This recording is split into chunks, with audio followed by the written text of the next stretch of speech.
أعوذ بالله من الشيطان الرجيم. بسم الله الرحمن الرحيم. ومن أحسن قولا ممن دعا إلى الله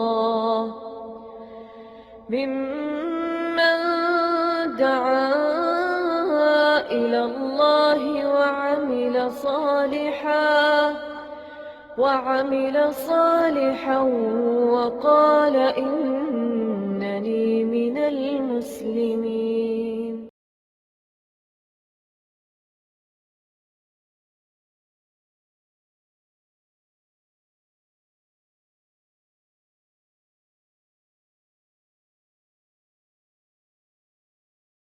إن الحمد لله نحمده ونستعينه ونستغفره ونعوذ بالله من شرور أنفسنا ومن سيئات أعمالنا. من يهده الله فلا مضل له ومن يضلل فلا هادي له. وأشهد أن لا إله إلا الله وحده لا شريك له وأشهد أن محمدا عبده ورسوله. أما بعد فأعوذ بالله السميع العليم من الشيطان الرجيم. إن الصلاة كانت على المؤمنين كتابا موقوتا.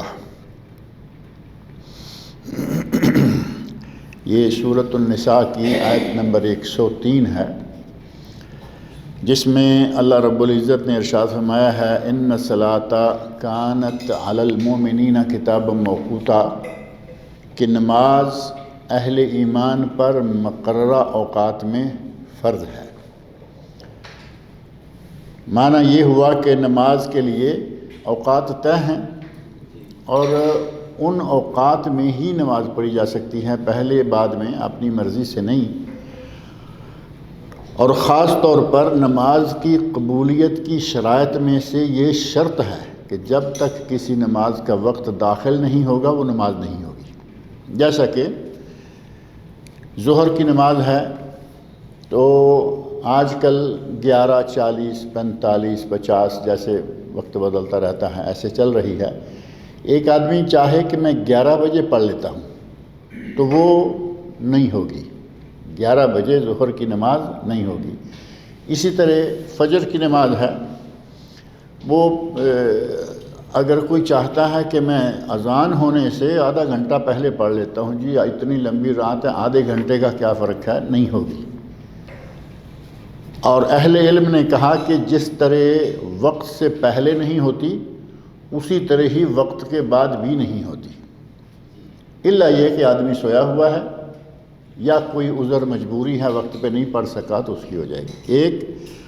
اور وقت سے پہلے کون سی نماز ہو جاتی ہے، وہ ہے جب آپ جمع کرتے ہیں، تو وہ بھی عذر ہوگا نا، سفر میں آپ نے جمع کی، بارش میں آپ نے جمع کی، اس وقت ظہر کے ساتھ عصر ہو جائے گی اور مغرب کے ساتھ عشاء ہو جائے گی۔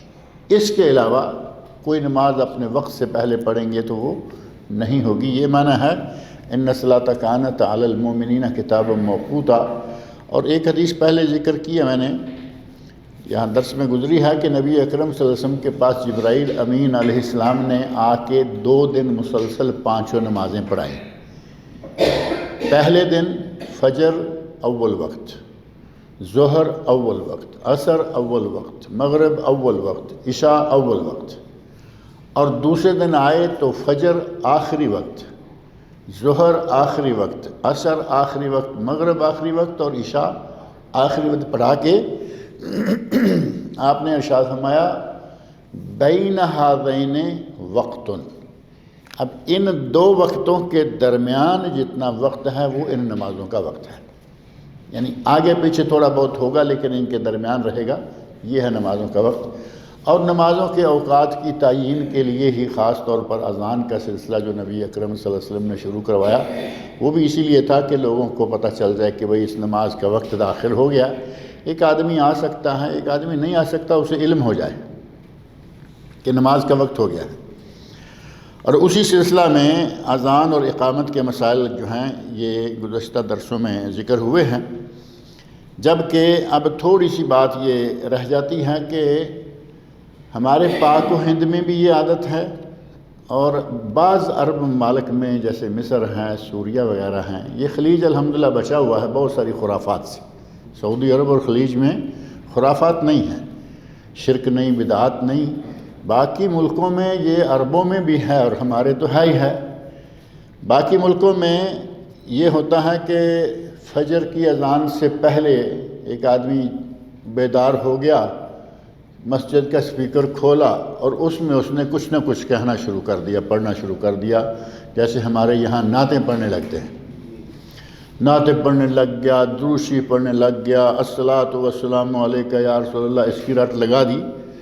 تو یہ، اور خاص طور پر جو ہمارے عرب ممالک کا ایک رواج ہے وہ ہے نبی صلی اللہ علیہ وسلم کے ساتھ وسیلہ، توسل بجاہ نبی کے مقام و مرتبہ کا وسیلہ لے کر، یا رب عفواً بجاہ المصطفیٰ کرماً، یعنی یا اللہ ہمیں نبی صلی اللہ علیہ وسلم کی جاہ اور منصب کی بنا پر ہمیں معاف کر دے اور ہم پہ کرم فرما، جبکہ یہ کلمات کہنا سراسر بدعت اور جہالت ہے۔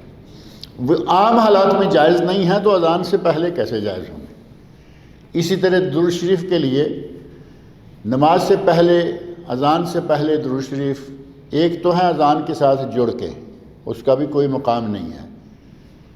حضرت بلال نے اذان کہی، حضرت ابو محذورہ رضی اللہ عنہ نے اذان کہی، کسی نے یہ کلمات نہیں کہے الصلاۃ والسلام علیک یا رسول اللہ۔ جو ہمارے یہاں بریلویوں کی تو شاید کوئی اذان ہی نہیں ہوتی جب تک یہ الفاظ نہ کہیں۔ بریلوی مکتبہ فکر جو ہے ہمارے پاک و ہند میں، اور آج کل ہمارا اسٹریٹ کلچر جس کو کہتے ہیں، سب سے زیادہ لوگ بھی وہی ہیں، مسجدیں بھی سب سے زیادہ انہی کی ہیں، اور انہی کے نزدیک یہ مروج ہے کہ جب اذان کہنی ہے تو اس سے پہلے الصلاۃ والسلام علیک یا رسول اللہ، الصلاۃ والسلام علیک یا حبیب اللہ، وہ اپنا ایک اچھے طریقے سے، جو جب سے سپیکر آئے ہیں تب سے یہ ذکر جو ہے اسپیشل انہوں نے کر لیا کہ اذان سے پہلے وہ گلا صاف کر لیتے ہیں اسی پر، جبکہ نبی صلی اللہ علیہ وسلم سے یہ بات بالکل ثابت نہیں ہے۔ اسی طرح کوئی تسبیح پڑھے، کوئی کلمہ پڑھے، کوئی کچھ بھی کرے، ایک تو سپیکر لگا ہوا ہے، سارے محلے کے لوگ سوئے ہوئے ہیں، تمہیں جاگ آ گئی، تم بیدار ہو گئے، اپنے گھر میں وضو کر کے نوافل پڑھو، جو مرضی کرو، مسجد میں جا کے نوافل پڑھو، سپیکر لگا کے لوگوں کو پریشان کیوں کر رہے ہو؟ اب کوئی کہے کہ جی لا الہ الا اللہ پڑھنے سے پریشان، ابھی نہ اذان کا وقت نہیں ہوا، تمہیں اس کی اجازت نہیں ہے کہ تم یہ شور مچاؤ، سوائے اس کے کہ جو وقت مقرر ہے سحری کا، اگر پہلی اذان کہنے کی عادت ہے کہیں، لیکن اذان کہیں اور بس، اس کے علاوہ کوئی کلمات کہنے کا وہ وقت نہیں ہوتا۔ یہ چیزیں بدعات میں شمار ہوتی ہیں۔ اور علامہ ابن الجوزی رحمۃ اللہ علیہ بڑے معروف عالم ہیں، انہوں نے اپنی کتاب میں لکھا ہے، وہ کہتے ہیں کہ کچھ تلبیس ابلیس نام کی ان کی کتاب ہے، اور تلبیس ابلیس یعنی ابلیس کی چال بازیاں، کتاب کا نام بھی اسی طرح کا انہوں نے رکھا، اور اس میں مولویوں کے، صوفیوں کے اور ان جال سازوں کے انہوں نے خوب پرخشے ادھیڑے ہیں اور پرخشے اڑائے ہیں۔ وہ کتاب ہے، اردو میں بھی آج کل وہ آ چکی ہے، بہت زبردست کتاب ہے۔ اس میں وہ کہتے ہیں کہ ہم نے دیکھا ہے کہ کچھ لوگ رات کے وقت مسجد کے مینار پہ چڑھ جاتے ہیں۔ اب یہ اس زمانے کی بات ہے جب سپیکر نہیں تھا، اب تو اوپر جانے کے بجائے اندر جانے کی ضرورت ہے، محراب میں گھس جاؤ، سپیکر چالو کرو، اور جو وہ کرتے تھے مینار پہ جا کے وہ لوگ اندر بیٹھ کے کر سکتے ہیں۔ کہتے ہیں کہ لوگوں کی نیند خراب کرتے ہیں اور تہجد پڑھنے والوں کی تلاوت اور قرات میں دخل اندازی کرتے ہیں۔ ایک آدمی تہجد پڑھ رہا ہے، قرآن مجید پڑھ رہا ہے، یہ جو کچھ کرے گا اس میں پریشانی کا باعث بنے گا۔ اسی طرح اشہد ان محمد رسول اللہ کہتے یہ سنتے وقت، خاص طور پر نماز میں اور عام حالات میں بھی، اذان میں ضروری نہیں، عام حالات میں آپ کہیں گے اشہد ان محمد رسول اللہ تو سارے اپنے انگوٹھوں کو چومیں گے، اپنی آنکھوں پہ لگائیں گے، اور ایسے لگے گا کہ جیسے یہ نبی کے بہت چاہنے والے ہیں، اور جو نہ لگائے ساتھ بیٹھا ہوا ہو تو پھر ایسے گھورتے ہیں کہ یہ کوئی وہابی ہوگا، سیدھا انہیں کچھ اور دوسری بات کہنے کی ضرورت ہے۔ یہ کوئی وہابی ہوگا۔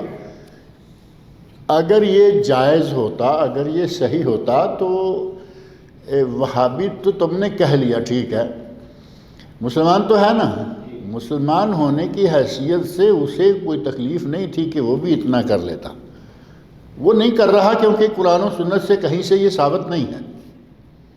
اگر ثابت نہیں ہے تو وہ کیوں کرے گا، اور تم کر رہے ہو، کوئی ایسی صحیح روایت تمہارے سامنے نہیں ہے۔ بہت بڑا المیہ ہے کہ ہمارے پاک و ہند میں، بنگلہ دیش میں ان روایات پر زیادہ عمل ہے جو ضعیف ہیں، ناقابل عمل ہیں، اور ان روایات پہ کم عمل ہے جو صحیح ہیں اور نبی صلی اللہ علیہ وسلم سے ثابت ہے۔ یعنی صحیح سنتوں کو چھوڑتے چھوڑتے ضعیف موضوع اور من گڑت روایت کو لیتے لیتے بدعات میں بہت ہی زیادہ گھستے چلے جا رہے ہیں۔ آج نوبت اس طرح کی ہو چکی ہے کہ سنتیں بدعتوں کے گرد و غبار میں دبتی جا رہی ہیں، سنتیں دب رہی ہیں، بدعات جو ہیں وہ نکھر رہی ہیں، کیونکہ سارے لوگ ادھر ہی بڑھتے چلے جا رہے ہیں۔ کہتے ہیں کہ ایسی کوئی حدیث نہیں ہے جس سے یہ ثابت ہوتا ہو کہ اشہد ان محمد، یعنی نبی صلی اللہ علیہ وسلم کے اسم گرامی پر وہ کسی بھی حال میں آئے، مجلس میں آئے، اذان میں آئے، خطبہ جمعہ میں آئے، درس میں آئے، یہ الفاظ کہنا قطعاً ثابت نہیں ہے۔ مسند الفردوس دہلوی میں ایک روایت آئی ہے جس کو وہ دلیل بناتے ہیں، اور جیسا میں نے عرض کیا کہ جتنی ضعیف روایت ہیں ان کو لے لیا اور صحیح کی پرواہ نہیں۔ اب مسند الفردوس دہلوی کتاب ایسی ہے کہ اس کتاب کے بارے میں کہا گیا کہ اس کی اکثر احادیث ضعیف اور موضوع اور من گھڑت، کچھ احادیث ٹھیک ہے اس میں ہیں صحیح، لیکن زیادہ تر احادیث اس کی من گھڑت ہے۔ یہ اسی میں ہے، اور یہ بات بھی حضرت ابوبکر صدیق رضی اللہ عنہ کی طرف منسوب کی جاتی ہے۔ کہتے ہیں کہ حضرت ابوبکر صدیق رضی اللہ عنہ نے مؤذن کے اشہد ان محمد رسول اللہ کہنے پر اپنے انگوٹھوں کو چوم کر اپنی آنکھوں پر لگایا، پوروں کو بوسہ دیا اور اپنی آنکھوں کو لگایا، تو نبی صلی اللہ علیہ وسلم نے فرمایا، اب یہ آگے جو جعلی روایت کا ٹکڑا ہے وہ یہ کہ نبی صلی اللہ علیہ وسلم فرمایا، من فعل مثل ما فعل خلیلی، جس نے میرے دوست کی طرح کیا، یہاں لفظ بھی وہ استعمال کیا جو عام طور پر نبی صلی اللہ علیہ وسلم نے نہیں کیا ہوا، من فعل مثل ما فعل خلیلی، جس نے اس طرح کیا جس طرح میرے خلیل نے، میرے دوست نے کیا ہے، حلت علیہ شفاعتی، اس کے لیے میری سفارش حلال ہو گئی۔ اذان کے بعد درود شریف پڑھنے، دعا جو ہے دعائے اذان، اس کے بارے میں نبی صلی اللہ علیہ وسلم کا ارشاد صحیح ثابت ہے، اور صحیح حدیث سے ثابت ہے کہ اذان ختم ہو جائے دعا پڑھے، اللہم رب هذه الدعوۃ التامہ الذی وعدتہ تک پڑھے، آگے ہے حلت لہ شفاعتی یوم القیامہ، اس کے لیے میری شفاعت قیامت کے دن حلال ہو گئی، ثابت ہو گئی۔ لیکن اس کے لیے ایسی کوئی بات نہیں ہے، یہ جو کہا کہ انگوٹھے چوم کر اپنی آنکھوں پہ لگائے تو اس کے لیے ثابت ہو جائے گی، یہ بات قطعاً ثابت نہیں ہے، بلکہ اس کے برعکس المقاصد الحسنہ نام کی ایک کتاب ہے، اس میں امام سخاوی رحمۃ اللہ علیہ فرماتے ہیں کہ یہ حدیث صحیح نہیں، اور اس کو صحیح نہیں کہنے پر علامہ معلمی سعودی عالم ہیں بہت بڑے، انہوں نے کہا کہ یہ لفظ بھی نہیں کہنا چاہیے تھا، یہ حدیث صحیح نہیں، اس حدیث کو کہتے ہیں جس حدیث میں کچھ جان ہو لیکن وہ صحیح کے درجے کو نہیں پہنچی، یہ تو سراسر باطل اور من کر روایت ہے، اس کو یہ بھی نہیں کہنا چاہیے کہ صحیح نہیں، بلکہ اس کے لیے صرف من گڑت اور وہ الفاظ استعمال کرنے چاہیے۔ اسی طرح ابن طاہر ہیں، انہوں نے التذکرہ میں کہا کہ یہ روایت جو ہے یہ قابل عمل نہیں ہے، اور دیگر اہل علم میں سے شیخ عبد الفتاح ابو غدہ مصر کے ایک عالم گزرے ہیں، ان پر بھی بہت سارے ملاحظات ہیں، بہت سارے مواخذات ہیں، لیکن انہوں نے ایک کتاب لکھی ہے المسنوع، جس میں انہوں نے جعلی روایات، موضوع روایات جو ہیں ان کو جمع کیا، تو اس میں انہوں نے اس روایت پر جو انگوٹھے چومنے والی روایت ہے اس پر بہت ہی زبردست لکھا، بعض چیزیں ان میں ہیں لیکن اس بات پہ انہوں نے خوب لکھا، خوب رد کیا۔ تو یہ سارے لوگ، علامہ شوکانی رحمۃ اللہ علیہ یمن کے بہت بڑے عالم گزرے ہیں، انہوں نے الفوائد المجموعہ ایک کتاب لکھی ہے جس میں ضعیف، من گڑت اور موضوع روایتیں جمع کی ہیں۔ انہوں نے بھی کہا کہ یہ من گڑت، باطل، منکر روایت ہیں۔ اب ایک بات یہ میں نے پہلے بھی کئی ایک مرتبہ کہی ہے، مشکل یہ ہے کہ اب جو میں نام لے رہا ہوں کتابوں کے، یہ ہیں کتابیں وہ جن کتابوں میں ضعیف روایات، موضوع روایت، من گڑت روایت جمع کی گئی ہیں، تاکہ لوگوں کو تنبیہ کی جا سکے کہ بھئی یہ روایت صحیح نہیں ہے۔ ہمارے پاک و ہند میں یہ رواج ہے کہ وہاں روایت چاہیے چاہے جہاں سے آ جائے، روایت آئی ممبر پہ کھڑے ہو کے دبا کے بول دیں گے، حتیٰ کہ ایک صاحب ممبر پہ کھڑے ہو کر کہہ رہے ہیں کہ روایت بیان کی، اور جب باری آئی حوالہ دینے کی تو کہا کہ موضوعات الکبیر ملا علی قاری دیکھ لو۔ اب موضوعات جعلی روایات حوالہ دے رہے ہیں اور کہہ رہے ہیں کہ موضوعات کبیر ملا علی قاری دیکھ لو۔ ملا علی قاری رحمۃ اللہ علیہ نے بیچارے نے کتاب لکھی اور من گڑت روایت جمع کر دی کہ اگر کسی کو اس روایت کے بارے میں بات کرنا ہے تو یہ سمجھو کہ کسی لائق نہیں ہے، اور یہ ممبر پہ کھڑے ہو کر اس کو اپنے حوالے کے طور پر، ریفرنس کے طور پر دے رہا ہے۔ اب جب یہ حال ہمارا ہوگا تو وہاں کتابوں کے ناموں سے بھی ہمیں کیا فرق پڑے گا؟ بہرحال یہ انگوٹھے چومنے والی روایت جو ہے یہ قطعاً ناقابل عمل ہے۔ اور ایک یہ کہا جاتا ہے کہ مؤذن جو ہے وہ صرف مؤذن ہونا چاہیے، امام کو اذان نہیں دینی چاہیے۔ ہمارے یہاں یہ بھی رواج ہے عموماً کہ مؤذن جو ہے وہی اذان کہتا ہے، امام سمجھتا ہے کہ اذان نہیں دینی چاہیے، یا لوگ کہتے ہیں کہ امام کو اذان نہیں دینی چاہیے، حالانکہ یہ کوئی قاعدہ نہیں ہے۔ ابھی راستے میں ہم گاڑی میں سنتے آ رہے ہیں کہ حرم مکی میں شیخ صالح آل طالب امام بھی ہیں، خطیب بھی ہیں۔ امام خطیب حرم مکہ مکرمہ کعبہ شریف کے امام ہیں۔ راستے میں آج عشاء کی اذان انہوں نے دی، گاڑی میں ہم اپنے ریڈیو میں سنتے آ رہے ہیں۔ امام اور خطیب اور کعبہ شریف کے، بیت اللہ کے، وہ اذان کہہ رہے ہیں۔ کیسا مسئلہ بنا رکھا ہے کہ مؤذن ہے وہ صرف اذان کہے، امام اذان نہ کہے، جبکہ اس کی کوئی حقیقت نہیں ہے۔ سنن کبریٰ بیہقی میں اور ابن عدی کی کتاب الکامل فی الضعفاء، کتابوں میں اس سے بھی پتہ چلتا ہے الکامل فی الضعفاء یعنی ضعیف راویوں کے بارے میں کامل معلومات۔ اس میں یہ کتاب میں یہ روایت موجود ہے، اس میں یہ کہا گیا کہ نہا رسول اللہ صلی اللہ علیہ وسلم یکون الامام مؤذنا، نبی صلی اللہ علیہ وسلم نے اس سے منع فرمایا کہ امام جو ہے وہ اذان کہے، جبکہ یہ روایت ہے قطعاً ضعیف، ناقابل عمل، اور اس کو لے کے ہمارے یہاں یہ بات چلائی جا رہی ہے۔ اسی سے ملتی جلتی بات یہ بھی ہے، کہتے ہیں کہ جو اذان کہے وہی اقامت کہے، اور یہ اب بات بھی آپ یقیناً سنتے ہوں گے اپنے، ہمارے یہاں مروج بھی یہی ہے، جو اذان کہے وہی اقامت کہے، دوسرا آدمی اقامت نہیں کہہ سکتا۔ جبکہ اس معاملے میں بھی کوئی ایسی چیز نہیں ہے کہ یہ قاعدہ ہے، کلیہ ہے، یا نبی صلی اللہ علیہ وسلم سے ثابت کوئی صحیح حدیث ہے۔ ایک ضعیف روایت اس سلسلہ میں یقیناً ملتی ہے جو کہ ابو داؤد، ترمذی، ابن ماجہ حدیث کی کتابوں میں ہے اور مسند امام احمد میں ہے۔ اس میں یہ بات ملتی ہے کہ نبی صلی اللہ علیہ وسلم نے ایک آدمی کو حکم دیا، اور ان کا نام ہے زیاد بن حارث سدائی۔ زیاد بن حارث سدائی رضی اللہ تعالیٰ عنہ صحابی ہیں۔ اللہ کے نبی نے حکم دیا کہ تم اذان کہو، انہوں نے اذان کہی، اور حضرت بلال رضی اللہ تعالیٰ عنہ نے اقامت کہنا چاہی، تو نبی سے فرمایا ان اخا صدا هو اذن، یعنی ہمارے اہل صدا کے بھائی نے اذان کہی ہے، ومن اذن فهو یقیم، اور جو اذان کہے وہی اقامت کہے۔ اگر تو یہ بات صحیح ہوتی تو یہ ہمارے یہاں مروج ہے، قابل عمل بات ہوتی، جبکہ اس روایت کو اہل علم نے قطعاً ضعیف قرار دیا ہے کہ یہ روایت جو ہے یہ قابل عمل نہیں ہے بلکہ یہ ناقابل عمل ہے۔ اب رہا مسئلہ یہ کہ عموماً ہوتا کیا ہے وہ ایک الگ بات ہے۔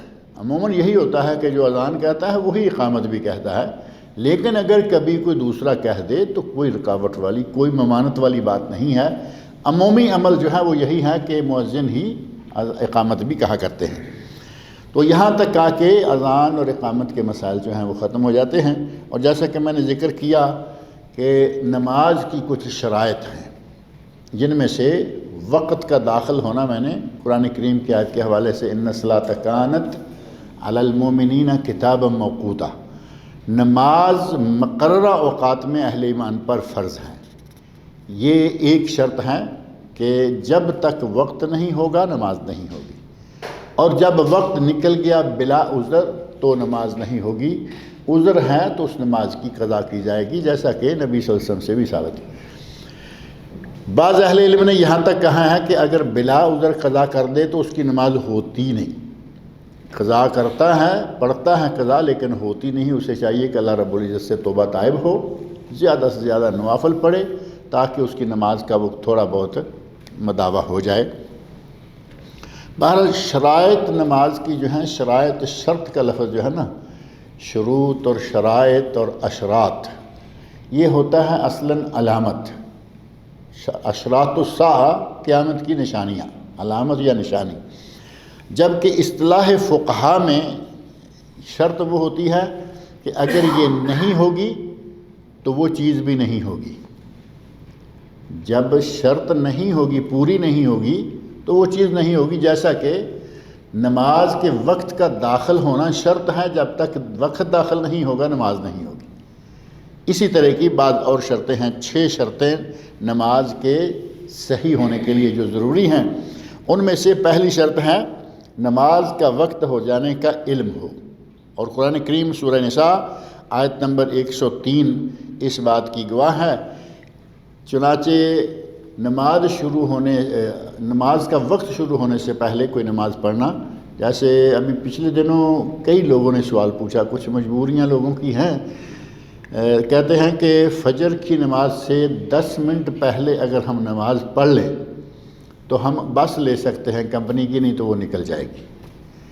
اب 10-15 منٹ پہلے نماز کا وقت داخل نہیں ہوا، اب کمپنی کی ڈیوٹی ایک ضرورت ہے، اس میں کوئی شک نہیں، مجبوری مان لیتے ہیں، اس میں بھی کوئی شک نہیں، لیکن نماز بس میں پڑھنا اس سے بہتر ہے کہ آپ وقت سے پہلے پڑھیں، کیونکہ نماز بس میں بھی ہو جاتی ہے، گاڑی میں ہو جاتی ہے، ہوائی جہاز میں ہو جاتی ہے، ٹرین میں ہو جاتی ہے، بحری جہاز شپ میں ہو جاتی ہے۔ جب نماز دوسری جگہ پہ ہو سکتی ہے اس کو اس کے وقت پر ادا کرو، وقت سے پہلے ادا کرو گے وہ نہیں ہوگی۔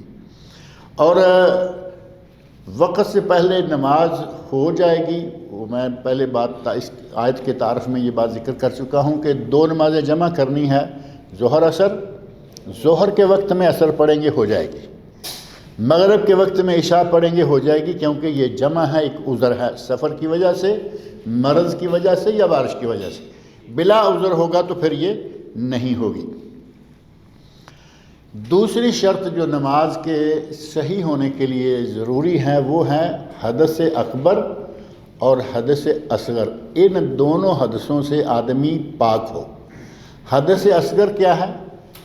کسی نے وضو کیا تھا، ہوا خارج ہو گئی، وضو ٹوٹ گیا، پیشاب کیا، وضو ٹوٹ گیا، قضاء حاجت کی، وضو ٹوٹ گیا، اب اس پر صرف وضو ہے، تو یہ تینوں چیزیں، ہوا، بول اور براز، یہ تینوں چیزیں ہیں حدث اصغر۔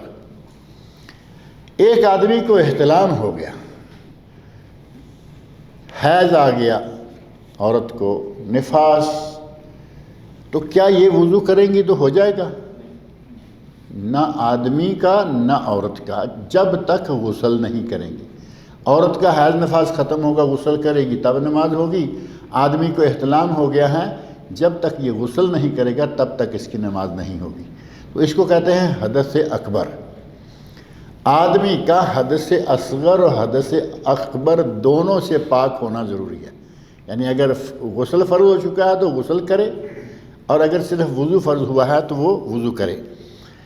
اور اس سلسلہ میں نبی اکرم صلی اللہ علیہ وسلم نے ارشاد فرمایا لا يقبل اللہ صلاۃ بغیر طہور، صحیح مسلم، ترمذی اور مسند امام سنن ابن ماجہ میں حدیث ہے، اللہ تعالیٰ کوئی نماز قبول نہیں کرتا جب تک کہ آدمی طہارت کی حالت میں نہ ہو، یعنی طہارت جو ہے وہ شرط ہو گئی۔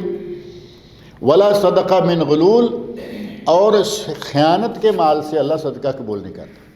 اب خیانت سے کمائے ہوئے مال کا صدقہ کیا ہوگا؟ اب چوری کر کے لا رہا ہے، اس میں سے صدقہ دے رہا ہے، وہ صدقہ وہ قبول کیا ہوگا جو پہلے چوری کا ہے۔ اسی طرح امانت میں خیانت کر کے پیسہ لائے گا تو وہ صدقے میں قبول نہیں ہوگا۔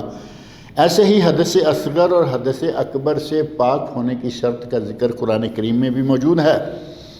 چنانچہ اللہ رب العزت کا ارشاد گرامی ہے، اور یہ معروف آیات جو ہیں یہ سورۃ المائدہ کی آیت نمبر 6 جس میں تیمم کا ذکر بھی ہے، اس میں ہے یا ایھا الذین آمنوا، اے ایمان والو، اذا قمتم الی الصلاۃ فاغسلوا وجوہکم وایدیکم الی المرافق، اے ایمان والو جب تم نماز پڑھنے لگو، فاغسلوا وجوہکم وایدیکم الی المرافق، اپنے منہ اور اپنے ہاتھ کوہنیوں تک دھو لو، وامسحوا برؤوسکم، اور اپنے سروں کا مسح کرو، وارجلکم الی الکعبین، اور پاؤں کو دھو لو ٹخنوں تک۔ یہ جو پاؤں کا پنڈلی اور پاؤں کے درمیان جوڑ کا یہ جیسے یہاں ہوتا ہے نا چھوٹا سا ہڈی کا پیس، ایسے ہی پاؤں کا بھی ہوتا ہے، اس کو ٹخنا کہا جاتا ہے۔ پاؤں دھو لو ٹخنوں تک۔ وَإِن كُنتُمْ جُنُبًا فَاطَّهَّرُوا، اور اگر جنابت ہے تو پھر جنابت کو دور کرنے کے لیے غسل کر لو، مکمل طہارت جو ہے وہ حاصل کر لو۔ اور تیسری شرط جو نماز کے ہونے کے لیے ہے، ظاہر ہے کہ اگر کسی کو احتلام ہو جاتا ہے تو وہ نماز پڑھنے کے لیے پہلے غسل کرتا ہی ہے۔ عورتیں جو ہیں وہ حیض اور نفاس سے غسل کرتی ہیں۔ کچھ کوتاہیاں بھی ہوتی ہیں، ایک عورت نے مثال کے طور پر حیض ختم ہو گیا مغرب کے وقت، دن ہوتے حیض ختم ہو گیا، اب اسے غسل کر کے نہا کے مغرب کی نماز پڑھنی چاہیے، نہیں پڑھی، عشاء بھی نہیں پڑھی، فجر بھی نہیں پڑھی، اب دن چڑھا دوپہر کے وقت غسل کیا جبکہ اب ظہر کی نماز ہے۔ اب اس کو چاہیے کہ یہ مغرب، عشاء اور فجر، یہ 3 نمازیں کم از کم قضا کر کے پڑھے، حالانکہ اسے یہ اپنے اوقات میں پڑھنی چاہیے تھی۔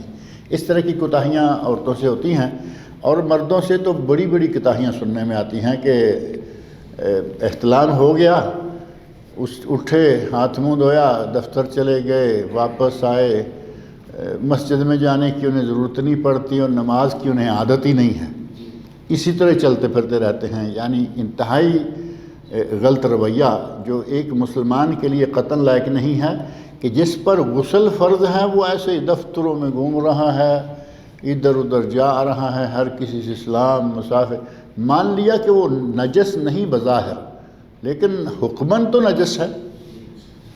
کوئی کتاب کسی چیز پہ ہاتھ لگاتا ہے، رکھتا ہے، اس کے اندر اللہ کا، اللہ کے رسول کا اس میں گرامی ہے، تو ظاہر ہے کہ گستاخیاں کرتا پھر رہا ہے۔ یہ چیزیں جو ہیں یہ نہیں ہونی چاہیے۔ تیسری شرط ہے نماز کے صحیح ہونے کے لیے کہ نمازی کا لباس، نمازی کا بدن اور جا نماز، جہاں نماز پڑھی جائے، یہ تینوں چیزیں پاک ہونی چاہیے۔ نمازی کے لباس کے پاک ہونے کا ذکر قرآن کریم میں موجود ہے، چنانچہ سورۃ المدثر کی آیت نمبر 4 ہے، وَثِيَابَكَ فَطَهِّرْ۔ وَثِيَابَكَ، ثیاب ثوب کی جمع، ثوب جسے ہم نے توپ بنا رکھا ہے۔ ابھی اس کپڑے کا نام پوچھیں گے نا آپ کسی سے تو عموماً کہیں گے توپ، حالانکہ یہ توپ نہیں، یہ ثوب ہے، ثا کے ساتھ۔ جیسے ثقبہ ہے تو اس کو ثقبہ کوئی بھی نہیں کہتا، اس کو کیا جاتا ہے؟ تقبہ۔ تو وہ تقبہ ہو گیا، یہ توپ ہو گئی، ہے ثوب، ثوب کی جمع اثواب، تو اور دوسری جمع ہے ثیاب، اثواب اور ثیاب۔ اللہ رب العزت نے سورۃ المدثر کی آیت نمبر 4 میں فرمایا وَثِيَابَكَ فَطَهِّرْ، اے میرے نبی اپنے کپڑوں کو پاک کر لو، پاک رکھو۔ تو اس کا معنی یہ ہوا کہ نماز کے لیے کپڑے کی طہارت جو ہے وہ شرط ہے، ضروری ہے۔ اور یہ بات حدیث شریف میں بھی ہے، حضرت امیر معاویہ رضی اللہ تعالی عنہ کی حدیث ہے، سنن ابو داود اور ابن ماجہ میں صحیح سند کے ساتھ یہ ثابت ہے۔ وہ کہتے ہیں کہ میں نے ام حبیبہ، یہ ہیں حضرت امیر معاویہ کی بہن، کہتے ہیں کہ میں نے ام حبیبہ بنت ابی سفیان اور معاویہ ابن ابی سفیان اپنی بہن سے پوچھا، یعنی وہ نبی صلی اللہ علیہ وسلم کی بیوی ہیں، تو ظاہر ہے کہ اس اعتبار سے ام المومنین ہیں، بہن ہیں لیکن اس رشتے سے ماں ہیں اور امت کی ماں ہیں۔ کہتے ہیں کہ میں نے ان سے پوچھا کہ نبی صلی اللہ علیہ وسلم کیا اس لباس میں نماز پڑھ لیا کرتے تھے جس نماز میں اپنی بیویوں سے ملتے تھے؟ آپ اندازہ کریں کہ شریعت کتنی صاف گو ہے، بہن ہے اور سوال کیا پوچھ رہے ہیں کہ شوہر اگر اس کپڑے میں بیوی سے ملتا ہے، جمع کرتا ہے، بستر پہ ہوتا ہے، تو کیا اسی کپڑے میں نماز پڑھ سکتا ہے یا نہیں؟ ہمارے یہاں یہ بات مولوی سے پوچھنے کے لیے تیار نہیں، وہ اپنی بہن سے پوچھ رہے ہیں۔ حضرت عمر فاروق نے اپنی بیٹی سے پوچھا، حضرت حفصہ رضی اللہ عنہ سے مشہور واقعہ ہے ان کا کہ جب دیکھا رات کو باہر نکلے ایک عورت جو ہے وہ کوئی اشعار پڑھ رہی ہے جن کا معنی یہ ہے کہ اگر آج مجھے اللہ کا ڈر نہ ہو تو یہ میری چار پائی جو ہے یہ آوازیں، یعنی میں گناہ میں مبتلا ہو چکی ہوتی۔ حضرت عمر فاروق رضی اللہ عنہ نے اپنی بیٹی سے پوچھا، حفصہ بتاؤ کوئی عورت اپنے شوہر کے بغیر کتنا عرصہ نکال سکتی ہے؟ ہم تصور بھی نہیں کر سکتے کہ ہم کو اتنی جرت کریں۔ آج بھی اپنی بیٹی سے سوال کرنا ہمارے لیے بڑا بوجھ نظر آتا، لیکن یہ دین جن لوگوں نے ہم تک پہنچایا اتنے سادہ گو، اتنے صاف گو کہ بہن، ماں، بیٹی جس سے ضرورت پڑی مسئلہ پوچھ لیا۔ تو اس وقت حضرت حفصہ رضی اللہ عنہ نے فرمایا تھا کہ ابا جان، اب وہ عمر فاروق کی ماں ہیں اور عمر فاروق ان کے ابا جان ہیں۔ بات سمجھ میں آ رہی نہیں؟ نبی کی بیوی ہونے کی وجہ سے ام المومنین، مومنوں کی ماں، اور عمر مومن ہیں رضی اللہ تعالیٰ عنہما، اور وہ حفصہ بنت عمر کی بیٹی۔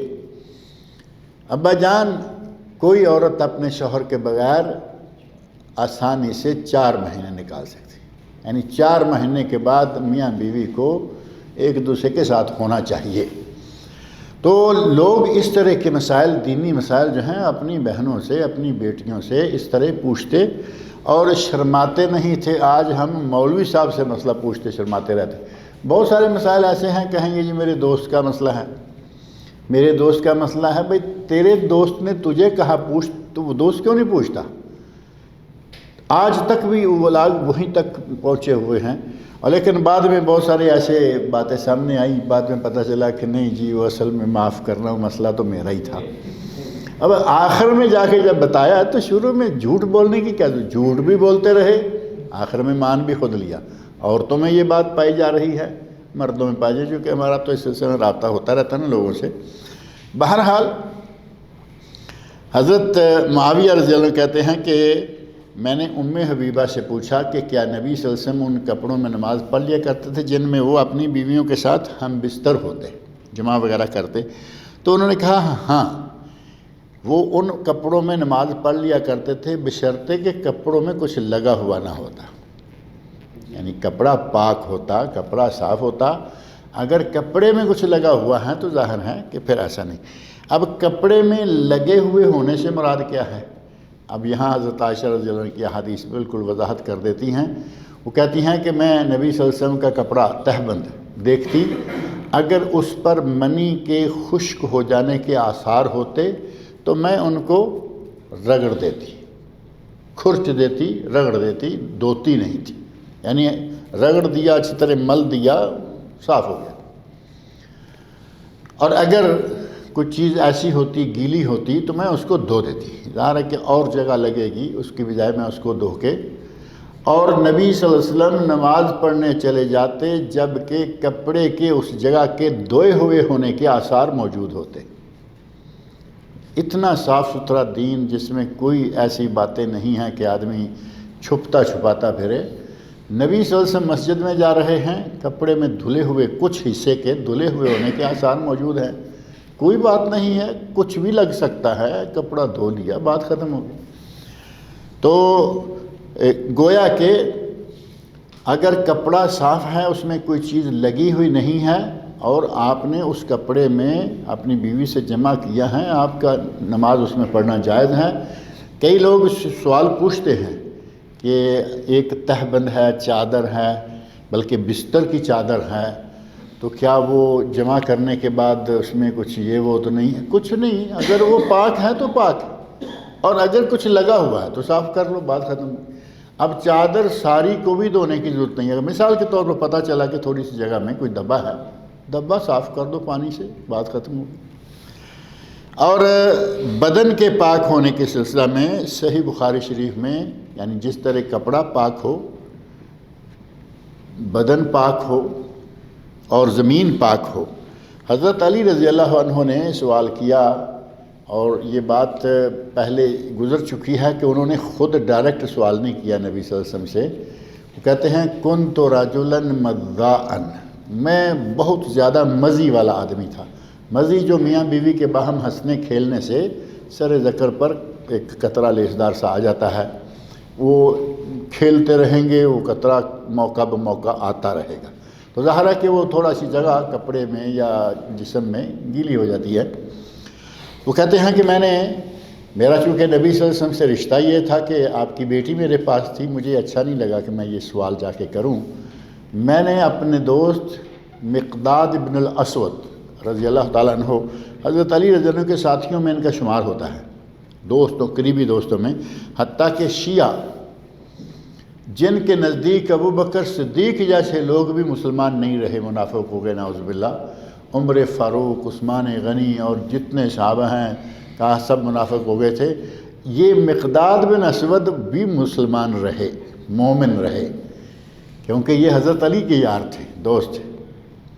وہ کہتے ہیں کہ اکثر صحابہ، کیا سب صحابہ منافق ہو گئے، مقداد بن اسود رہے، ابو ایوب انصاری رہے، صہیب رومی رہے، بلال حبشی رہے، اور سلمان فارسی رہے۔ 4-6 نام لیے اور کہا کہ یہ مومن رہے تھے، باقی سارے نکل گئے۔ بہرحال ان مومنوں میں سے ایک صاحب ہیں حضرت مقداد بن اسود رضی اللہ تعالیٰ عنہ، وہ صحابی ہیں، عظمت والے ہیں۔ اب شیعہ کچھ غلط باتیں کریں گے تو اس سے ان کی ذات پہ تو اثر نہیں پڑتا، ان کو تو شیعہ بھی مان رہے ہیں کہ یہ صحابی اور مومن رہے۔ حضرت مقداد بن اسود رضی اللہ عنہ کے ذریعے کہتے ہیں کہ میں نے پوچھا کہ میں اس طرح مزی والا آدمی ہوں، تو مزی کے نکلنے کے بعد کیا مجھ پر غسل کرنا واجب ہے؟ تو نبی صلی اللہ علیہ وسلم نے ان کو پیغام بھجوایا کہ انہیں کہہ دو، یا چونکہ انہیں کہہ دو کا ذکر تو اس میں تھا نہیں کہ کس نے بھیجا ہے، آپ نے فرمایا توضا، وضو کرو، وغسل ذکرک، لیکن اس سے پہلے اپنی شرمگاہ کو دھو لو۔ یعنی مجھے غسل کرنا ہے یہ نہیں، اس کا جواب دے دیا کہ نہیں، وضو کافی ہے، لیکن ساتھ ہی شرمگاہ کو دھو لو۔ معنی یہ کہ جب تک بدن پاک نہیں ہوگا اس وقت تک نماز نہیں ہوگی۔ اور استحاضہ والی خاتون جن کو خون کا ڈراپ آتا رہتا ہے، یعنی ایک تو ہے نا کہ ہفتہ 10 دن کے لیے زور خون آیا، ایک ہے کہ مسلسل قطرہ قطرہ قطرہ قطرہ کر کے عورتوں کو آتا رہتا ہے، ان استحاضہ والی خواتین کے سلسلہ میں صحیح بخاری اور صحیح مسلم میں ایک دو نہیں کئی احادیث ہیں۔ ان احادیث میں سے ایک حدیث میں آپ ارشاد فرماتے ہیں اغسلی عنک الدم وصلی، جو خون بہہ رہا ہے وہ دھو دو اور اس کے بعد تم وضو کرو، نماز پڑھو۔ یعنی خون دھو دو۔ اب خون کے نکلنے کا راستہ بند کرنا ہے، اس کے لیے پہلے زمانوں میں عام سادہ کپڑا کوئی نہ کوئی خواتین استعمال کیا کرتی تھیں، آج کل وہ پیڈ نکل آئے ہیں، بچوں کے لیے پیمپر اور مینسز کے لیے پیڈ، وہ پیڈ عورت استعمال کرے اور نماز پڑھے۔ اغسلی عنک الدم وصلی، یعنی خون جو ہے وہ دھو دو اور نماز پڑھو۔ اس سے بھی معلوم ہوا کہ جب تک جسم صاف نہیں ہوگا، خون وغیرہ دھلا ہوا نہیں ہوگا، تب تک نماز نہیں ہوگی۔ اور رہا کہ نماز کے لیے جگہ کا پاک ہونا، نماز کے لیے جگہ کا پاک ہونا بھی ضروری ہے۔ اور صحیح بخاری میں اس سلسلہ میں ایک حدیث موجود ہے نبی صلی اللہ علیہ وسلم کی مسجد میں، مسجد نبوی میں ایک بدو آ گیا۔ بدو کا لفظ کبھی کبھی اچھا نہیں لگتا، ایسے لگتا ہے جیسے عجیب سا ہے بدو، اس سے لفظ اچھا ہے عربی، عرب بھی ہے اور شہر کا بھی نہیں، دیہات کا ہے، دیہاتی۔ لیکن یہاں عرب لوگ خود دیہاتیوں کو بدو کہتے ہیں، یعنی لفظ بدو جو ہے وہ صحیح ہے، لیکن ہمیں ہماری اپنی اردو میں جب بدو کہتے ہیں نا تو ہمارا بدو ذرا گڑبڑ ہو جاتا ہے، وہ ایسے لگتا ہے کہ جیسے کسی کو بڑی حقارت کے ساتھ کہہ رہے ہیں۔ عربی آیا، اور عرابیوں کو اتنے لمبے چوڑے ایٹیکیٹس اور یہ وہ نہیں یاد ہوتے، نہ اتنی زیادہ تعلیمات تھیں۔ آیا، اٹھا، مسجد کے ایک کونے میں پیشاب کر دیا، مسجد میں پیشاب کر دیا۔ تو نبی اکرم صلی اللہ علیہ وسلم نے فرمایا حریقوا علی بولہ سجلا من ماء، اس نے جس جگہ پر پیشاب کیا ہے وہاں پانی کا ڈول بہا دو۔ جگہ کے پاک کرنے کا حکم دے دیا نا نبی صلی اللہ علیہ وسلم نے۔ مسجد تو پاک تھی، پیشاب نے پلید کر دی، آپ نے فرمایا کہ اس کے اوپر پانی کا ڈول بہا دو تاکہ وہ جگہ پاک ہو جائے۔ اب اس وقت کے ڈول بہانے میں اور ہمارے آج کے ڈول بہانے میں بہت فرق ہے۔ آج اگر یہاں ایک آدمی مثال کے طور پر اس کونے میں جا کے پیشاب کر دیتا ہے اور آپ جا کے اوپر ڈول پانی کا بہا دیتے ہیں تو ساری مسجد ہی پلیت ہو جائے گی یا نہیں؟ اس وقت مسجد تھی ریت اور باریک کنکری، بس اوپر ڈول پانی کا بہائیں گے تو وہ پیشاب جو ہے وہ نیچے چلا جائے گا، اوپر کا حصہ پاک ہو جائے گا۔ آج وہ صورتحال نہیں ہے۔ آج اگر کہیں ایسا ہو جاتا ہے تو پہلے آرام سے اس پیشاب والی جگہ کو کپڑے سے، اسفنج سے، کسی بھی جگہ سے پہلے اس پیشاب کو اٹھاؤ، اور جیسے گھروں میں خواتین بچہ کچھ ایسا کر دے تو قالین وغیرہ کو صاف کرتی ہیں، دھوتی ہیں، اس طرح، یعنی بجائے اس کے کہ اس کو بہت پھیلا دو، سارے منطقے علاقے کو ناپاک کر دو، تھوڑی سی جگہ کو ہی بہتر طریقے سے پاک کر لیا جائے۔ تو اس طرح بدن پاک ہو، کپڑا پاک ہو اور جگہ پاک ہو، یہ شرط ہے نماز کے صحیح ہونے کی۔ اور چوتھی شرط ہے کہ سطر ڈھانپا ہوا ہو، یعنی کپڑا اتنا ہونا چاہیے کہ سطر ڈھانپا ہو۔ اور سطر کتنا ہے مرد کے لیے؟ ناف سے لے کر گھٹنے تک، ناف سے لے کے گھٹنے تک سطر ہے، اور کندھوں پر کپڑا ہونا چاہیے۔ ناف سے لے کے گھٹنے تک سطر ہے، اور اگر اتنی ذرا بھی گنجائش ہے تو کندھے ننگے نہیں ہونے چاہیے۔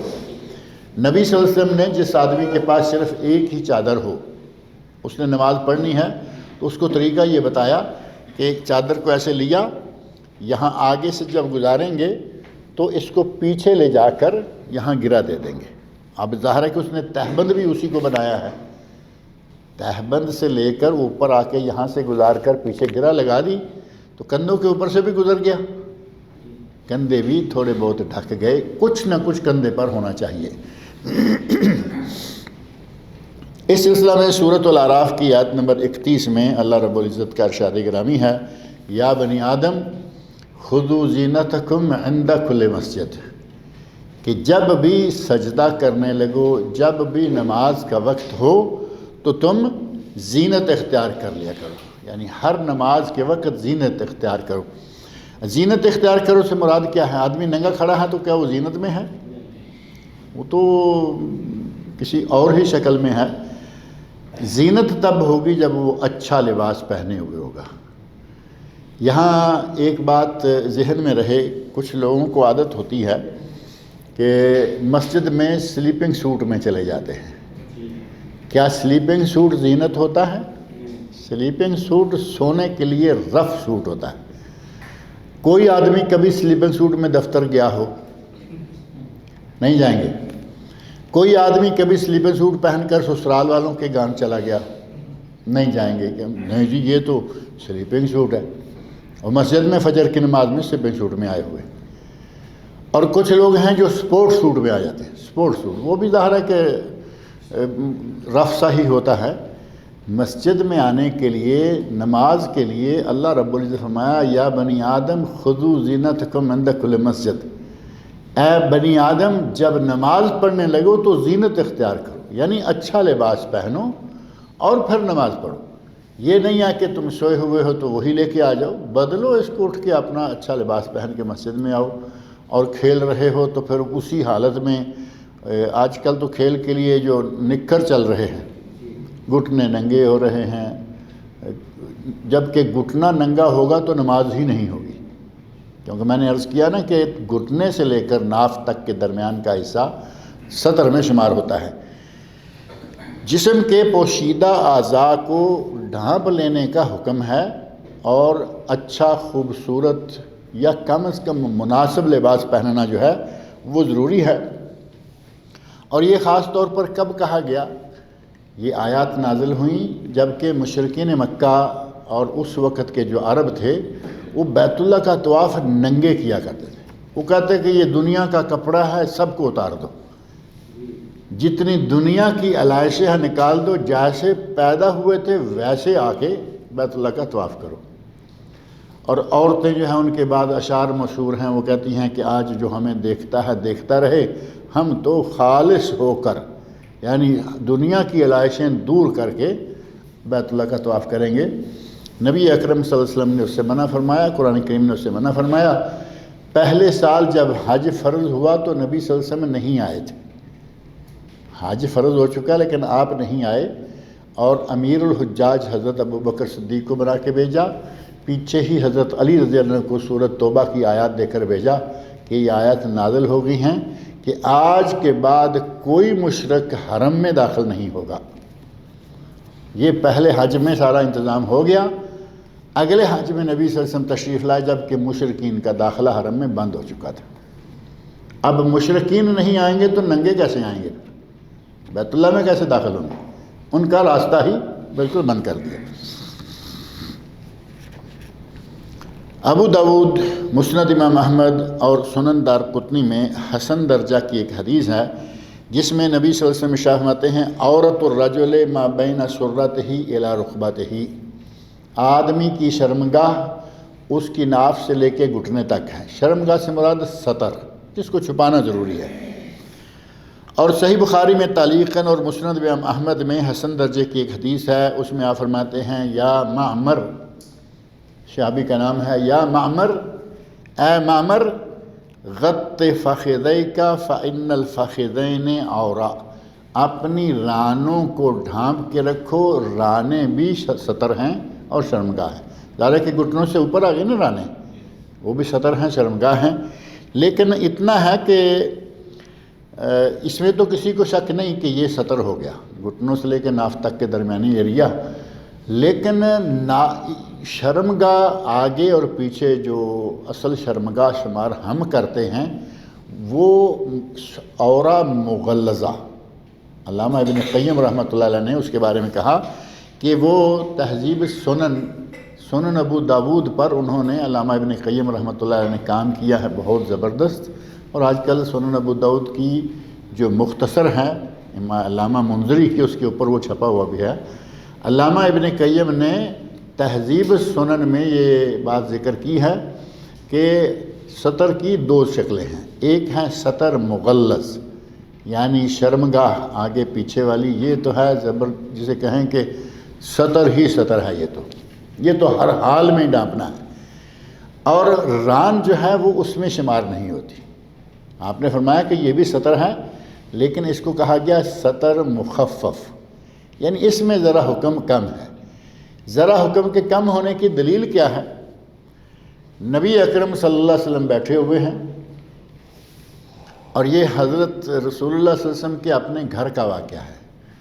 آپ بیٹھے ہوئے ہیں، ابو بکر صدیق رضی اللہ عنہ کا ظاہر ہے کہ بیٹی کا گھر ہے، حضرت عائشہ رضی اللہ عنہ کا گھر ہے، وہ تشریف فرما ہیں۔ آپ نے اپنے کپڑے کو اکٹھا کیا ہوا ہے، جو چادر ہے نیچے والی، تہبند کہہ لیں، لاچا کہہ لیں، چادر کہہ لیں، اس کو اکٹھا کر کے کبھی بیٹھتے ہیں تو سارا کپڑا اکٹھا کر کے اپنے آگے ڈھیری کی شکل میں لگا دیتے ہیں، گھٹنے تھوڑی تھوڑی رانیں ننگی ہو جاتی ہیں، وہ نارمل ہے، یعنی کوئی ایسی بات نہیں ہوتی، یہ مرد بیٹھے ہوئے ہیں، ٹھیک ہے۔ آپ اسی طرح بیٹھے ہوئے ہیں، حضرت عمر فاروق رضی اللہ عنہ کی آواز آئی، اندر آنے کی اجازت چاہی، آپ نے فرمایا آ جاؤ، وہ آ گئے، آپ اسی طرح بیٹھے رہے۔ پھر کسی اور کے آنے کی آواز آئی، آ جاؤ، آپ اسی طرح بیٹھے رہے۔ اور حضرت عثمان رضی اللہ عنہ کی آواز آئی کہ یا رسول اللہ میں آ جاؤں، تو آپ نے فرمایا آ جاؤ، اور فوری طور پر اپنا کپڑا کھولا اور اپنی رانیں گھٹنے سارے ڈھانپ لیے۔ اب یہ منظر حضرت عائشہ رضی اللہ عنہ دیکھ رہی ہے، ان کا گھر ہے، کہیں سے بھی ظاہر ہے کہ بیٹھے دیکھ رہی ہیں۔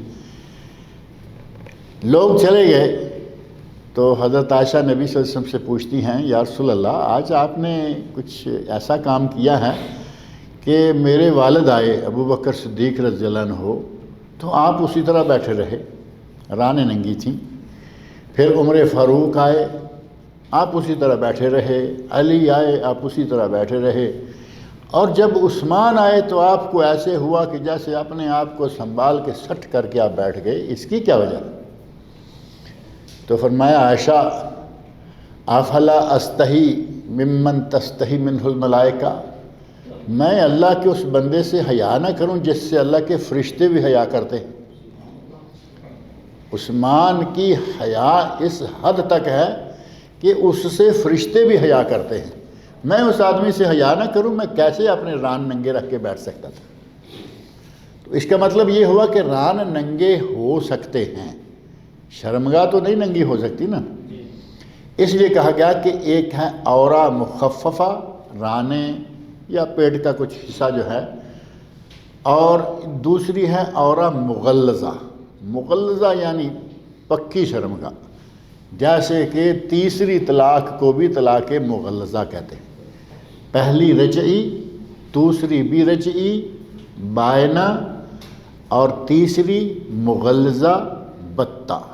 مغلظہ کے بعد پھر رجوع نہیں ہوتا، یعنی سمجھ لیں کہ وہ لاسٹ ڈگری ہوتی ہے۔ اسی طرح لاسٹ ڈگری جو ہے وہ ہے شرمگاہیں، اور باقی حصہ جو ہے گھٹنوں سے لے کے ناف تک کا، اس کو عورہ مخففہ کہا گیا۔ علامہ ابن قیم رحمۃ اللہ نے بڑی بہترین یہ تفسیر جو ہے تہذیب السنن میں ذکر کی ہے، اور علامہ البانی رحمۃ اللہ نے فرمایا کہ یہی راجح ہے، یعنی نبی صلی اللہ علیہ وسلم کے فرامین سے یہی پتہ چلتا ہے کہ یہی بات راجح ہے، اور اکثر علماء بھی اسی طرف گئے ہیں، حتیٰ کہ امام شوکانی رحمۃ اللہ علیہ، جن کا ذکر میں نے پہلے بھی کیا، یمن کے بہت بڑے عالم گزرے ہیں، انہوں نے بھی اسی پر جزم کیا ہے۔ اور یہ کہا کہ جو فرق ہے عورہ مغلظہ کا قبل اور دبر کے سلسلہ میں اور ران کے سلسلہ میں، وہ بات جو ہے وہ معقول ہے۔ اور سنن ابو داود اور ترمذی میں صحیح سند کے ساتھ ایک حدیث ام المومنین حضرت عائشہ صدیقہ رضی اللہ عنہا سے ثابت ہے، اس سے پتہ چلتا ہے کہ مرد کا تو باقی حساب بازو ننگے ہیں، پنڈلیاں ننگی ہیں، سر ننگا ہے، پشت ننگی ہے، آدھا پیٹ سینہ ننگا ہے۔ عورت کو سارے جسم کا کوئی بھی حصہ ننگا چھوڑنے کی اجازت نہیں ہے، اس کا سارا جسم ہی ستر ہے۔ اس کا بات کا پتہ ابو داؤد و ترمذی کی صحیح سند سے ثابت اس حدیث سے چلتا ہے، جس میں حضرت عائشہ رضی اللہ عنہا فرماتی ہیں کہ نبی اکرم صلی اللہ علیہ وسلم نے فرمایا لا يقبل اللہ صلاۃ حائض الا بخمار، کسی بالغ عورت کی نماز اللہ قبول نہیں کرتا جب تک کہ وہ اپنے سر پر دوپٹہ نہ لیے ہوئے ہو۔ خمار کوئی ہمارا دوپٹہ نہیں ہے، خمار سے مراد ہے جو سر کو ڈھانپ لے۔ ہمارا دوپٹہ جو آج کل چل رہا ہے پاکستانی میں، سر کو ڈھانپتا ہے، ڈیزائن دیتا ہے، کچھ نہ کچھ جو شکل ہے سوٹ میں، کچھ اس میں رنگ آئے گا، لیکن اس کے اندر سے بال تک بھی نظر آ رہے ہوتے ہیں۔ یہ دوپٹے نماز کے لائق نہیں، نماز کے لیے اسپیشل چادریں ہونی چاہیے۔ تو کہا کہ اللہ تعالیٰ بالغ عورت کی نماز قبول نہیں کرتا جب تک کہ وہ بالوں کو نہ ڈھانپے ہوئے۔ اب جب بالوں تک کو ڈھانپنے کا حکم دیا نبی صلی اللہ علیہ وسلم نے، تو باقی جسم کا کوئی حصہ چھوڑنے کی اجازت ہوگی؟ نہیں ہوگی۔ البتہ اتنا کہا گیا کہ عورت جو ہے اپنا چہرہ اور ہاتھ، ظاہرہ کہ نماز کے لیے ان دو چیزوں کو ننگا کیا جا سکتا ہے۔ عورت کے لیے سر کا ڈھانپنا واجب ہے، باقی جسم کا ڈھانپنا اس سے بھی زیادہ واجب ہو گیا۔ اس سلسلہ میں ام المومنین حضرت عائشہ صدیقہ رضی اللہ عنہا کی ایک حدیث ہے صحیح بخاری اور صحیح مسلم میں، اور وہ بہترین دلیل ہے نبی صلی اللہ علیہ وسلم فجر کی نماز پڑھاتے، اور اس وقت عورتیں جو ہیں وہ نبی صلی اللہ علیہ وسلم کے ساتھ جماعت میں جا کے نمازیں پڑھا کرتی تھیں۔ آج کل بھی نمازیں ظاہر ہے کہ کچھ مسجدوں میں عورتوں کا حصہ کھلا ہوتا ہے، وہ آ کے نماز پڑھ کے جاتی ہیں باجماعت، لیکن رمضان میں خاص طور پر تراویح کے لیے آتی ہیں۔ نبی صلی اللہ علیہ وسلم کے ساتھ بکثرت عورتیں جماعت میں شامل ہوا کرتی تھیں۔ ظاہر کو تو بہت بڑی عظمت تھی، بہت بڑی شان تھی کہ نبی کے ساتھ جماعت سے نماز ہو جائے۔ کچھ لوگوں نے روکنے کی بھی کوشش کی، کچھ لوگوں کو یہ کچھ غصہ لگتا تھا کہ عورتیں باہر کیوں نکلتی ہیں، یعنی ان کے لیے وہی بات کہ وہ پردے کی اتنی پابندی کرتے کہ ان کو نماز کے لیے بھی عورتوں کا باہر نکلنا اچھا نہیں لگتا تھا۔ تو نبی صلی اللہ علیہ وسلم نے ارشاد فرمایا لا تمنعوا اماء اللہ مساجد اللہ، اے لوگو اللہ کی بندیوں کو اللہ کے گھروں سے مت روکو، یعنی اگر عورت نماز پڑھنے کے لیے آنا چاہتی ہے اس کو آنے دو، لیکن عورتوں کے لیے پابندی لگائی کہ عورتیں اگر مسجد میں آنا چاہتی ہیں تو پھر بن ٹھن کے خوشبوئیں لگا کے نہیں، سادہ سادہ لباس میں پاک صاف لیکن بغیر کسی خوشبو کے، تاکہ راستے میں کسی مرد کے ناک تک ان کی خوشبو نہ جائے اور کسی مرد کی نظر اس کے کپڑے پر چمک دمک اور یہ وہ پہ نہ پڑے، سادہ سادہ ہیں۔ نبی صلی اللہ علیہ وسلم کے پاس نماز پڑھنے کے لیے عورتیں آیا کرتی تھیں اہل ایمان، اور وہ بڑی بڑی چادروں میں لپٹی ہوا کرتی تھی، یعنی پورے جسم کو بڑی چادروں میں لپیٹا ہوا تھا۔ کچھ خواتین آپ دیکھیں گے پاکستان انڈیا میں خواتین برقع نہیں لے رہی، لیکن چادر بڑی ایسی لی ہوئی ہے کہ سارا جسم ڈھانپا ہوا ہے، یعنی یہ نہیں ہے کہ وہ چھوٹا سا جو دوپٹہ ہے وہ نہیں، بڑی چادریں، تو وہ کافی ہوتی ہیں، برقعے کی جگہ بھی کام کر دیتی ہیں۔ کہتی ہیں ثم یرجعن الی بیوتہن ما یعرفہن احد، فجر کی نماز پڑھ کے وہ اپنے گھروں کو جاتی تو انہیں کوئی پہچانتا نہیں تھا، یعنی کپڑا اس طرح انہوں نے لیا ہوا تھا موٹا، اور اپنے جسم کو چادر میں اس انداز سے انہوں نے چھپایا ہوا ہوتا تھا کہ فجر کی نماز پڑھ کے پلٹتی تو انہیں کوئی پہچانتا نہیں تھا۔ دو باتیں ہیں، ایک یہ کہ ان کا لباس اتنا ہوتا تھا کہ انہیں کوئی پہچان نہیں سکتا تھا، دوسرا یہ کہ سورج کے اگنے کے قریب فجر نہیں پڑھی جایا کرتی تھی۔ ہمارے یہاں پاکستان انڈیا میں فجر کی نماز کے لیے دو گروپ ہیں، ایک گروپ ہے جو اول وقت میں نماز پڑھتا ہے، وہ یہی ہوگا کہ عورت باہر نکلے گی وہ پہچانی نہیں جائے گی، اندھیرے میں جماعت ختم، اور دوسرا گروپ ہے وہ کہتے ہیں کہ ذرا تھوڑا اور تھوڑا اور کرتے کرتے اچھی طرح روشن ہو جاتا ہے معاملہ تو فجر کی جماعت کھڑی کرتے ہیں تاکہ سورج نکلنے سے پہلے پہلے جماعت مکمل ہو جائے۔ یہ آخری وقت ہے، جائز ہے لیکن یہ آخری وقت ہے، اور ہمیشہ آخری وقت میں نماز پڑھنا وہ صحیح نہیں ہے۔ نبی صلی اللہ علیہ وسلم نے افضل عمل قرار دیا نماز کو اس کے اول وقت میں ادا کرنا۔ اسی طرح حدیث میں ایسے کپڑے میں عورتوں کے نماز پڑھنے کی بھی ممانت آئی ہے جو پتلا ہو یا بہت تنگ ہو، ایسے کپڑے میں بھی نماز پڑھنا جائز نہیں ہے، اور مرد کا کپڑا چاہے کتنا ہو کندھے پہ نہ ہو، کندھے پہ کوئی پیس بھی نہ ہوگا تو نماز نہیں ہوگی۔ صحیح بخاری اور صحیح مسلم میں حدیث ہے، نبی صلی اللہ علیہ وسلم فرماتے ہیں لا یصلی احدکم فی الثوب الواحد، اگر کسی کے پاس ایک ہی کپڑا ہے، ایک ہی چادر ہے، تو اس میں اس حال میں نماز نہ پڑھے لیس علی عاتقیہ منہ شیء، کہ اس کے کندھوں پر کچھ بھی نہ ہو، یعنی اس کو اگر یہیں لپیٹ لیتا ہے کہ ناف سے لے کے گھٹنوں تک آ گیا بات ختم ہو گئی، آپ نے فرمایا نہیں، اس کو کندھوں کو اپنے چادر کے نیچے لینا ہوگا۔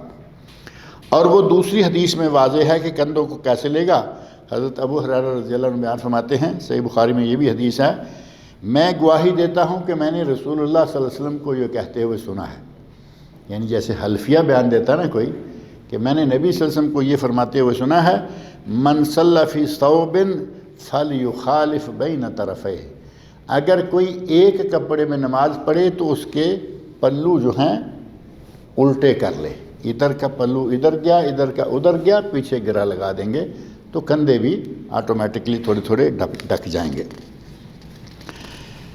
اللہ رب العزت سے میری دعا ہے کہ وہ مجھے اور آپ سب کو نبی صلی اللہ علیہ وسلم کے ارشادات پر عمل کرنے کی توفیق عطا فرمائے۔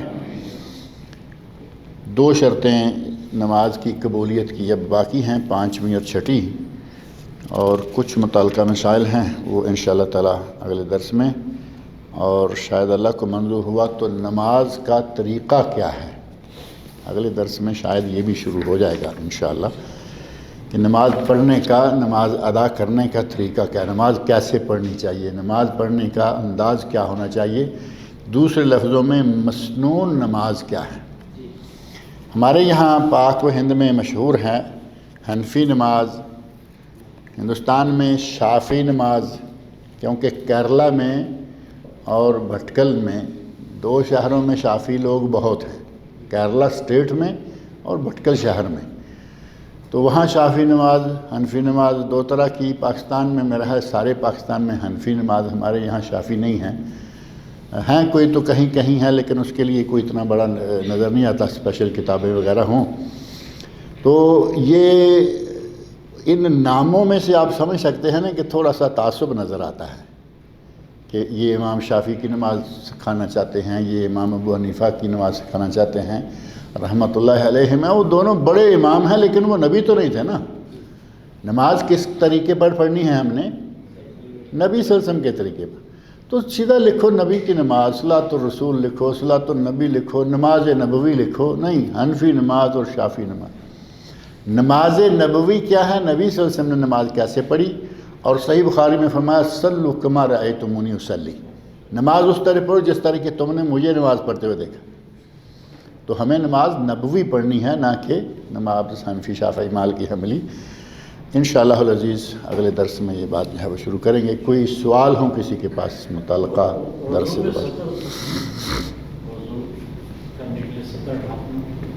وضو کرنے کے لیے سطر ڈھانپنا ضروری نہیں ہے۔ آپ غسل کرتے ہوئے جو وضو کرتے ہیں، اگر شرمگاہ کو ہاتھ نہ لگے تو آپ کا وہ وضو بحال ہے، لیکن اگر شرمگاہ کو ہاتھ لگ گیا وضو کرتے ہوئے، صابن وغیرہ لگاتے ہوئے، تو نکلتے ہوئے دوبارہ اسی حالت میں آپ وضو کر کے پھر کپڑے پہن کر نکل آئیں۔ کپڑے بدلنے سے کمرے میں آگے وضو کیا ہوا ہے، کپڑے چینج کرنے ہیں، اگر شرمگاہ کو ہاتھ نہیں لگتا آپ کا وضو بحال ہے۔ کئی لوگ پریشان ہوتے ہیں کہ شاید کپڑا بدلنا ہے تو کیسے، جب ننگے وضو ہو جاتا ہے تو کپڑا بدلنے سے کیا فرق پڑتا ہے، کوئی حرج نہیں ہے اس میں۔ آج کے موضوع سے میرا سوال نہیں ہے، تھوڑا ہٹ کر کے 2 مہینے بعد زکوٰۃ والا جو مسئلہ ہے، تو ہم نے یہاں پہ بہت سے عربیوں سے ہم نے پوچھا، خاص کر کے جو لوکل عربی ہیں، جیسے جارڈن کے، لبنان کے، سیریا کے ہیں، عراق والے ہیں، بولتے ہیں کہ اگر آپ کے پاس 1 کلو سونا ہو یا 1 تولا ہو، اگر آپ کے گھر میں عورتوں کا ہے، اگر انہوں نے زندگی میں صرف 1 بار بھی پہنا ہے تو اس کا زکوٰۃ نہیں نکالنا ہے۔ نہیں۔ اچھا، اب میں 25 سال میں اس سے بڑا کام کرتا ہوں لیکن ابھی تک اس کا جواب ملا نہیں۔ اللہ تعالیٰ عمل کی توفیق عطا فرمائے۔ فتویٰ تو مزیدار تو یہی ہے، اچھا تو یہی لگتا ہے کہ ایک مرتبہ لباس پہن لیا ہے تب اس کو سائڈ پر دو، زکوٰۃ سے بچ گئے۔ اب عورتیں جتنا بھی زیور رکھتی ہیں وہ تو 1 مرتبہ تو ضرور پہنتی ہی ہیں، پھر پڑا رہے تو زکوٰۃ سے بچ جائے۔ لیکن میں ایک مثال آپ کو دیتا ہوں۔ نبی صلی اللہ علیہ وسلم کے پاس ایک عورت آئی اور وہ 2 چوڑیاں پہنے ہوئی تھی، یعنی دونوں ہاتھوں میں بینگلز، چوڑیاں یا گجرے۔ گجرے بھی میرے وہی ہوتے ہیں نا، پھولوں کے ہوتے ہیں، لیکن اگر سونے کا ہو تو اس کو بھی گجرے کہتے ہیں۔ نبی صلی اللہ علیہ وسلم نے فرمایا کہ کیا تم ان کی زکوٰۃ دیتی ہو؟ تو اس عورت نے کہا نہیں۔ تو آپ نے فرمایا آیسر کہ کیا تجھے یہ اچھا لگتا ہے کہ قیامت کے دن اللہ تمہیں جہنم کی آگ کے گجرے پہنا دے؟ تو اس نے کہا کہ یا رسول اللہ مجھے کیسے اچھا لگے گا، اور گجرے نکالے اور نبی صلی اللہ علیہ وسلم کی خدمت میں پیش کر دیے۔ ہما للہ ولرسول، یہ اللہ کے اور اللہ کے رسول کے ہو گئے، یعنی وہ اتنا ڈری اس بات سے کہ گجرے صدقہ کر دیے اللہ کی راہ میں۔ اب یہ گجرے پہنے ہوئے تھے یا گھر میں پڑے ہوئے تھے؟ پہنے ہوئے تھے نا۔ اور پہنے ہوئے گجروں کے بارے میں سوال کیا گیا کہ کیا ان کی زکوٰۃ دیتی ہو؟ اگر تو ہوتا کہ تمہارے گھر میں کوئی سونا پڑا ہوا جو تم نہیں پہنتی اس کی زکوٰۃ دیتی ہو تو پھر یہ فتویٰ مان لیتے جو آپ بتا رہے ہیں، اب یہ تو پہنے ہوئے گجروں کی بات ہے، اس میں کوئی شک نہیں ہے کہ علماء کی ایک رائے ہے کہ جو زیر استعمال ہے اس پر زکوٰۃ نہیں ہے، لیکن جو معتدل اور اقرب الی السنہ اقرب الی العمل جو فتویٰ ہے، علامہ ابن باز رحمۃ اللہ علیہ نے بھی وہی دیا، کہتے ہیں کہ زیادہ صحیح، زیادہ احتیاط اس میں ہے کہ زکوٰۃ دی جائے۔ پہنتے ہیں نہیں پہنتے، خرید کے رکھا ہوا ہے، جیولری ہے، آپ کی پراپرٹی ہے، جیسے پراپرٹی پر زکوٰۃ ہے اسی طرح آپ اس پر بھی زکوٰۃ دیں۔ اور یقیناً میرا بھی جی چاہتا ہے کہ ہم بھی کچھ فائدہ اٹھا لیں، بچت کر لیں، لیکن میں الحمدللہ اپنے جتنا بھی گھر میں بچوں کا، بیٹیوں کا، بیوی کا ہے، ہم سارے کی زکوٰۃ الحمدللہ دیتے ہیں۔ ایک سال کا مدت اس پہ گزرنا ضروری ہے۔ ایک سال کی مدت ہر سال دینا ہے، یہ بھی نہیں ہے کہ ایک سال گزر گیا اور ایک مرتبہ دے دی اور اس کو سائیڈ میں کر دیا، آئندہ نہیں، ہر سال دینا ہے، کیونکہ وہ تو کیش کی طرح ہے نا، جب چاہیں بیچ کے آپ اس کی قیمت لے سکتے ہیں۔ زکوٰۃ ہوگی قیمت فروخت پر، یہ ذہن میں رکھیں کہ آپ نے خریدا ایک سیٹ، وہ سیٹ ہے 10,000 ریال کا، آج خرید کے لے آئے، سال گزر گیا، اب آپ دوبارہ ایک مرتبہ چیک کرائیں سونے والے سے کہ یہ کتنے کا لوگے، تو کہتے ہیں کہ یہ میں تو لیتا ہوں 8,000 کا، تو زکوٰۃ 8,000 پر ہوگی، خرید پر نہیں، کیونکہ خرید میں لیبر چارجز ہوتے ہیں، اب وہ نہیں ملنے والے، لہذا جو ری سیل ویلیو جس کو کہتے ہیں نا، ری سیل ویلیو، اس پر زکوٰۃ ہے، اور وہ سونا پہنا ہوا ہے نہیں پہنا ہوا ہے، میں اپنے طور پر اسی پر مطمئن ہوں کہ سارے کی دینی چاہیے۔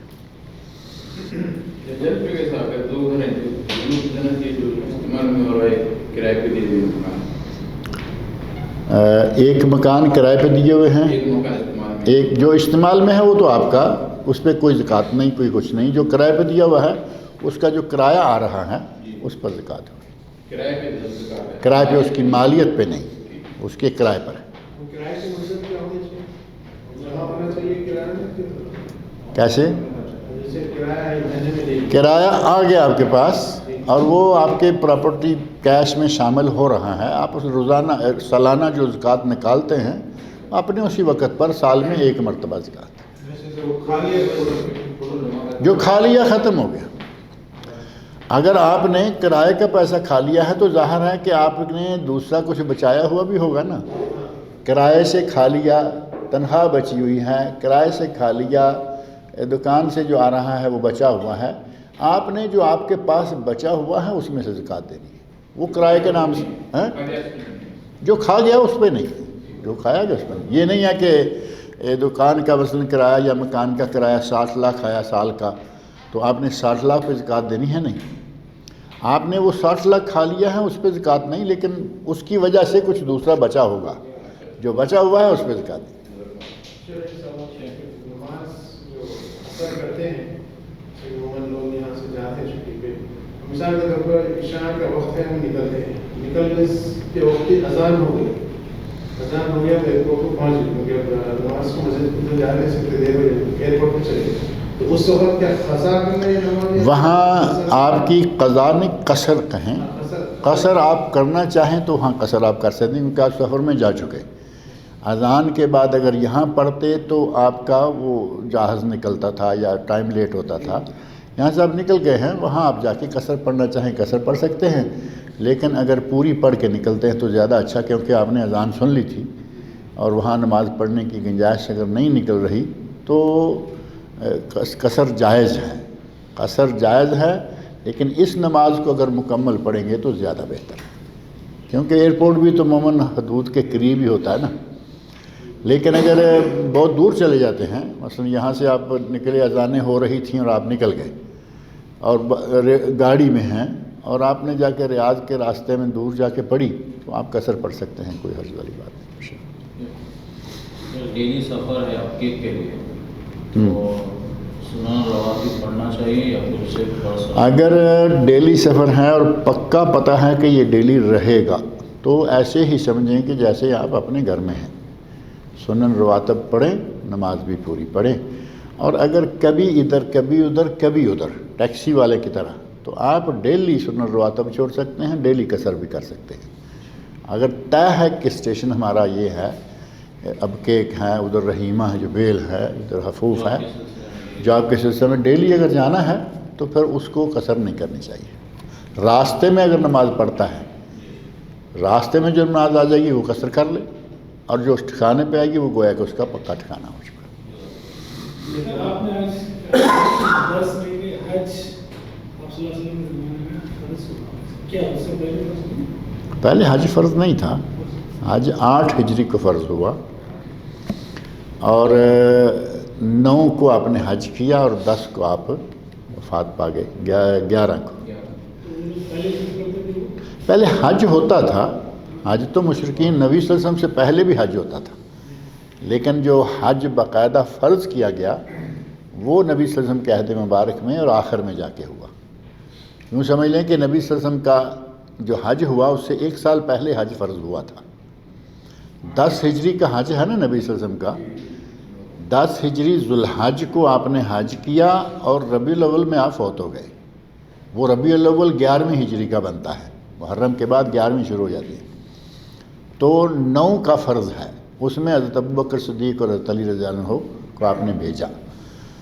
تو اس اعتبار سے حج جو ہے وہ نبی صلی اللہ علیہ وسلم کی زندگی کے آخری سال سے 1 سال پہلے کر لیں، فرض ہوا اور آپ اس حج پر نہیں گئے، بھیجا، تعلیمات دے کے بھیجا تاکہ فضا ساری صاف ہو جائے، اور پھر آپ نے حج کیا۔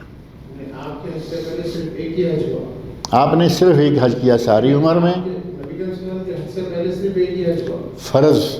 فرض حج اسلامی ایک ہوا، اور آپ اس میں نہیں تھے، آپ دوسرے میں گئے، اور اس میں نہ جانے کی وجوہات میں ایک یہ بھی تھا کہ لوگ ننگے نمازیں پڑھتے تھے، حج کرتے تھے۔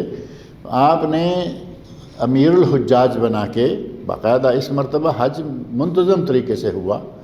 امیر الحجاج ابوبکر صدیق رضی اللہ عنہ تھے، اور حضرت علی رضی اللہ عنہ کو آپ نے بعد میں پیچھے بھیج دیا کہ یہ سورہ توبہ نازل ہو گئی کہ آج کے بعد انما المشرکون نجس، مشرکین نجس ہیں، آج کے بعد یہ بیت اللہ شریف کے قریب حرم میں نہ آئیں۔